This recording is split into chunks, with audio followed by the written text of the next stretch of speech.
Assalamualaikum warahmatullahi wabarakatuh. Allahu akbar, Allahu akbar, Allahu akbar, Allahu akbar, Allahu akbar, Allahu akbar, Allahu akbar, Allahu akbar, Allahu akbar, Allahu akbar kabira, walhamdulillahi katsira, wa subhanallahi bukratan wa asila. La ilaha illallah wahdahu sadaqa wa'dahu wa nasara 'abdahu wa a'azza jundahu wa hazama al-ahzaba wahdahu. La ilaha illallah wallahu akbar, Allahu akbar, walillahil hamd. Alhamdulillahi rabbil alamin, wassalatu wassalamu ala ashrafil anbiya'i wal mursalin wa ala alihi wa sahbihi ajma'in. Ashhadu an la ilaha illallah wahdahu la sharika lahu wa ashhadu anna Muhammadan abduhu wa rasuluh. Allahumma salli ala sayyidina Muhammad wa ala ali sayyidina Muhammad. Faya ayyuhan nas ittaqullaha haqqa tuqatih wa la tamutunna illa wa antum muslimun. Qala Allah ta'ala fi kitabihil karim, a'udzu billahi minasy syaithanir rajim. Bismillahirrahmanirrahim. Asy-syaitanu ya'idukumul faqra wa ya'murukum bil fahsya. Al-ayah. Shadaqallahul azim. Hadirin sidang Idul Adha yang dimuliakan oleh Allah. Puji dan syukur kita panjatkan kehadirat Allah yang Maha Ghafur. Salawat serta salam semoga tetap terlimpahkan kepada baginda Nabi besar kita, Nabi Muhammad sallallahu alaihi wasallam. Selaku khatib wasiat takwa, mari kita sama-sama meningkatkan ketakwaan kita kepada Allah dalam arti takwa yang sesungguhnya, menjalankan segala perintah Allah dan menjauhi segala larangannya. Allahu akbar, Allahu akbar, Allahu akbar. La ilaha illallah, Allahu akbar, Allahu akbar, walillahil hamd. Patutlah kita bersyukur pada pagi hari ini. Semoga para jamaah yang sedang melaksanakan sholat Idul Adha diberikan oleh Allah adalah ampunan segala dosanya dan diberikan panjang umur, keluasan rizki, keturunan anak yang soleh, dan disembuhkan dari segala macam penyakitnya. Amin ya rabbal alamin. Ketika takbir berkumandang di seluruh pelosok penjuru dunia, mungkin diingatkan kita kepada Allah Subhanahu wa ta'ala menyambut hari raya Idul Fitri, atau mungkin menyambut hari raya Idul Adha. Di tengah-tengah menyambut hari raya dan pelaksanaan sholat Id, barangkali ada hal-hal yang terkesan pada diri kita. Mungkin di antaranya sebagian orang tuanya yang sudah tiada, kita teringat akan orang tua kita. Andai saja orang tua kita masih ada pada saat ini, akan kita cium tangannya, karena beliau adalah yang melahirkan kita dari sepanjang zaman sejarah. Tidak ada orang yang paling wajib kita bakti selain orang tua kita. Allahu akbar, Allahu akbar, Allahu akbar, walillahil hamd. Pada hari ini kita hanya bisa mendoakan dengan ucapan Rabbana ighfir lana wa liwalidayna warhamhuma kama rabbayana shighara. Ya Allah, ampunilah dosa kami, wa liwalidayna, dan dosa kedua orang tua kami, warhamhuma, dan kasihanilah mereka kedua orang tua kami, kama rabbayani shaghira, sebagaimana mereka orang tua kita telah mengasihi kita pada saat kita di saat masih kecil. Allahu akbar, Allahu akbar, walillahil hamd. Pada saat zaman Nabi Muhammad sallallahu alaihi wasallam, ada sahabat Nabi yang bernama Sa'ad. Dia saking cintanya kepada orang tuanya. Kemudian dia bertanya kepada Rasulullah Shallallahu Alaihi Wasallam meninggal orang tuanya. Wahai Rasulullah, orang tuaku sudah tiada. Bisakah aku beramal sedekah untuk orang tuaku? Kemudian Rasul menjawab, bersedekahlah wahai Sa'ad, insya Allah pahalanya akan sampai. Kalau kita membuktikan diri sebagai orang yang mencintai terhadap orang tua kita, maka niatkanlah kurban untuk orang tua kita, niatkanlah sedekah untuk orang tua kita. Insya Allah pahalanya akan sampai kepada mereka yang telah meninggal terlebih dahulu. Allahu Akbar, Allahu Akbar, Allahu Akbar, walillahil hamd. Puncak dari sebuah cinta kita kepada orang tua, cinta kita kepada Allah adalah pengorbanan.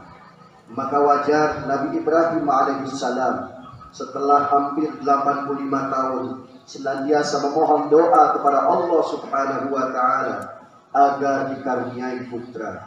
Dia hanya mengucapkan Rabbi habli minas shalihin. Tetapi oleh Allah pada saat usianya yang masih sangat muda, kemudian diminta oleh Allah, wahai Ibrahim, kecintaanmu terhadap putramu apakah lebih mencintai terhadap diriku? Nabi Ibrahim membuktikan bahwa cintanya kepada Allah lebih mencintai kepada putranya. Di dalam Al-Quran surat As-Saffat 102, Allah memerintahkan kepada Nabi Ibrahim alaihissalam, Bismillahirrahmanirrahim. Falamma balagha ma'ahu as-sa'ya qala ya bunayya inni ara fil manam anni adbahuka fanzur madza tara. Qala ya abati if'al ma tu'mar satajiduni insyaallahu minas sabirin. Maka tatkala anak itu sampai pada umur yang sanggup untuk bersama-sama usaha dan bersama Nabi Ibrahim, kemudian Nabi Ibrahim berkata kepada putranya Ismail, hai anakku, sesungguhnya aku melihat dalam mimpi bahwa aku menyembelihmu. Maka pikirkanlah apa pendapatmu. Jawaban Nabi Ismail alaihissalam, wahai bapakku, kerjakanlah apa yang diperintahkan olehmu. Insya Allah akan mendapatkan aku termasuk orang-orang yang sabar. Allahu Akbar, Allahu Akbar, Allahu Akbar, walillahil hamd. Itu sebagai bentuk kecintaan kita kepada Allah adalah hikmah yang pertama kita petik, harus kita berani untuk berkorban. Kenapa banyak kemudian fenomena sekarang orang banyak yang tidak mau berkorban, tidak mau bersedekah sedikit pun untuk berbagi? Karena di dalam Al-Quran surat Al-Baqarah ayat 268 Allah memberikan informasi bahwa syaitan senantiasa membisiki kepada kita semua. Bismillahirrahmanirrahim. Asy-syaitanu ya'idukumul faqra wa ya'murukum bil fahsya. Syaitan menjanjikan atau menakut-nakuti kita dengan kemiskinan, kemudian menyuruh kita untuk berbuat kejahatan atau berbuat kikir. Ketika kita hendak berinfak, ketika kita hendak bersedekah, ketika kita hendak berkurban, datanglah syaitan di telinga kita. Wahai manusia, tidak usah kurban, tidak usah sedekah, tidak usah berinfak. Hartamu akan berkurang nanti saja kalau sudah terkumpul banyak. Begitu sudah terkumpul banyak, mau bersedekah, mau berkorban, mau berinfak, datang kembali syaitan membisiki kepada kita. Asy-syaitanu ya'idukumul faqra. Ya fulan, tidak usah kau berkurban, tidak usah kau bersedekah, hartamu nanti habis. Maka jadilah kemudian manusia tersebut menunda-nunda, tidak berinfak, tidak bersedekah, bahkan tidak berkurban. Akhirnya jadilah manusia itu yang kikir, kemudian ajal menjemputnya. Allahu Akbar, Allahu Akbar, Allahu Akbar, walillahil hamd. Nikmat terbesar dalam hidup kita adalah bukan harta. Kalau memang harta yang menjadi nikmat terbesar, tentunya Qarun menjadi orang yang paling mulia. Nikmat yang terbesar dalam hidup kita bukan pangkat dan kedudukan. Tentunya kalau pangkat dan kedudukan sebagai nikmat yang terbesar, maka Fir'aunlah orang yang paling mulia. Nikmat yang paling besar adalah ketika kita mampu menggunakan, memanfaatkan harta benda kita untuk kehidupan di jalan Allah Subhanahu wa taala. Allahu akbar walillahil hamd. Pelajaran kedua pada Idul Adha kali ini adalah Rasulullah, khususnya Nabi Ibrahim alaihissalam, senantiasa berdoa tidak pernah henti selama 8 tahun untuk memohon putranya menjadi putra yang saleh. Di dalam Al-Quran diabadikan, yaitu Rabbi habli minas shalihin. Maka dengan harapan bahwa Nabi Ibrahim tidak pernah meminta anaknya menjadi orang yang kaya, Nabi Ibrahim tidak pernah meminta anaknya menjadi orang yang memiliki pangkat kedudukan, tapi dia meminta anaknya yang saleh agar kelak bisa berbuat dan mendoakan kepada beliau. Allahu akbar walillahil hamd. Jika kita ingin melihat nasib kita kelak di akhirat, lihatlah anak-anak kita. Apakah dia masih sholat? Apakah dia masih membaca Al-Quran? Apakah dia mudah disuruh untuk berbuat kebaikan? Jika anak kita sulit disuruh sholat, sulit disuruh untuk membaca Al-Quran, sulit untuk disuruh berbuat kebaikan, maka jangan-jangan ada rizki yang termakan oleh anak kita yang bukan dari barang yang halal, tetapi dari barang yang halal. Oleh karenanya, beberapa hal yang perlu kita hindari ketika kita ingin mendapatkan keturunan yang saleh. Yang pertama, jadilah tauladan di rumah kita. Yang kedua, carilah rizki kita yang halal. Sebab kata sebagian ulama, rizki yang haram itu akan menimbulkan sikap keras kepada orang, kepada anak kita, ketika tatkala diperintah untuk melakukan hal-hal yang bersifat kebaikan.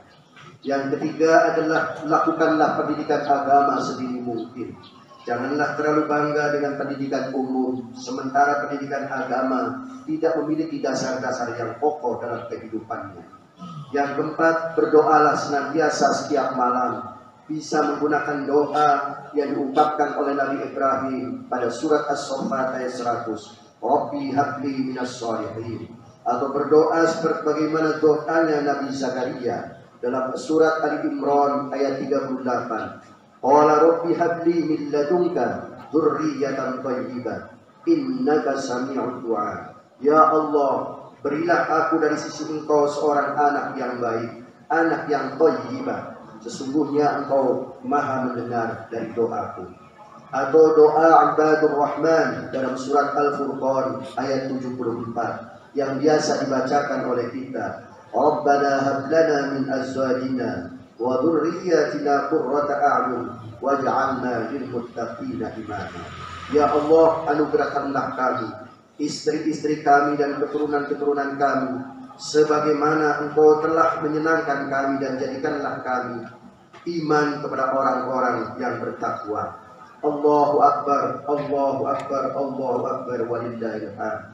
Yang terakhir adalah yang dapat kita petik dari Idul Adha ini adalah sikap sabar yang dimunculkan oleh Nabi Ibrahim. Nabi Ibrahim diuji senantiasa lurus. Dia diuji untuk menghadapi ayahnya yang bertentangan dengan keyakinannya. Dia lurus. Dihadapkan pada Raja Namrud, dia lulus. Dihadapkan pada putranya untuk diminta dikorbankan, beliau juga lulus. Maka wajar kalau kemudian Nabi Ibrahim mendapatkan gelar yakni adalah Khalilullah. Semoga pada Idul Adha kali ini segala amal ibadah kita diterima oleh Allah Subhanahu wa taala. Dan bagi yang belum sempat berkurban, masih ada waktu 1, 2 sampai 3 hari ke depan, yakni adalah hari tasyrik. Allahu akbar, Allahu akbar, Allahu akbar, Allahu akbar walillahil hamd. Barakallahu li wa lakum minal ayati wa dzikril hakim wa taqabbala minni wa minkum tilawatahu innahu huwal ghafurur rahim.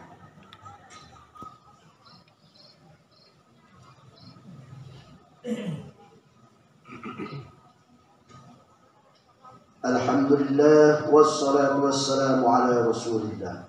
Allahu akbar, Allahu akbar, Allahu akbar. Allahu akbar, Allahu akbar, Allahu akbar. Allahu akbar kabira walhamdulillahi katsira wa subhanallahi bukratan wa asila. La ilaha illallah wallahu akbar.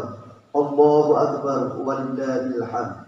Asyhadu an la ilaha illallah wahdahu la syarika lah وأشهد أن محمدا عبده ورسوله.